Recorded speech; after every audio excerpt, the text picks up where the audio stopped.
E aí, meus queridos, tudo tranquilo com vocês? Vinícius Cardoso, do Mundo dos Bancos, para mais um vídeo.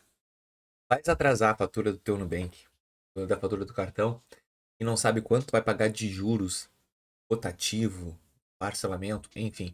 Nesse vídeo eu vou te mostrar o tutorial completo de como tu vai verificar. Lembrando, não quer dizer que os juros que eu vou ter é o mesmo teu. De repente tu seja um cliente mais VIP, ou a tua carga de juros seja menor. A minha é alta. Claro que nós estamos lidando com uma taxa Selic hoje, atual, do vídeo de hoje, de 14,25 ao mês. E já é muito alto. Então tem que pensar que tudo parte a partir de 14% ao mês. Não tem o que fazer. Eu vou te mostrar como fazer para descobrir o crédito rotativo. E o que é o crédito rotativo, Vinícius? É quando tu não consegue pagar todo o saldo da fatura do Nubank. Por exemplo, deu R$ 1.000 a fatura e tu pagou 500. Esses outros 500 vai ter os juros do crédito rotativo, porque tu está rodando o limite que deveria ser pago. E tem o parcelamento. Tu dá 500 de entrada e parcela em 3 vezes, que é sempre a melhor opção. Mas atualmente os juros tão alto, tem que pensar muito bem se tu vai fazer isso ou não. E aí, pessoal, vamos lá.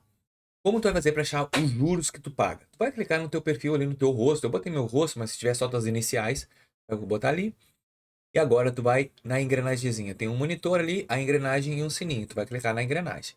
Aqui na engrenagem a gente vai em configurar. E agora configurar cartão. É aqui que tu tem que clicar.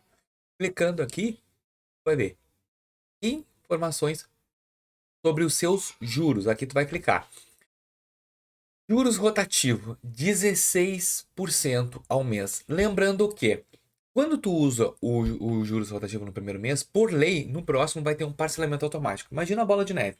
Foi lá, tu pagou 16% de todo o valor que tu ficou devendo, e no mês que vem tu não consegue entrar. Tu já vai receber mais um parcelamento de 12% ao mês. E também vai pagar um juros e multa de 17%. Então, se tu não atrasar, não pagar o mês inteiro, tu vai pagar 17%.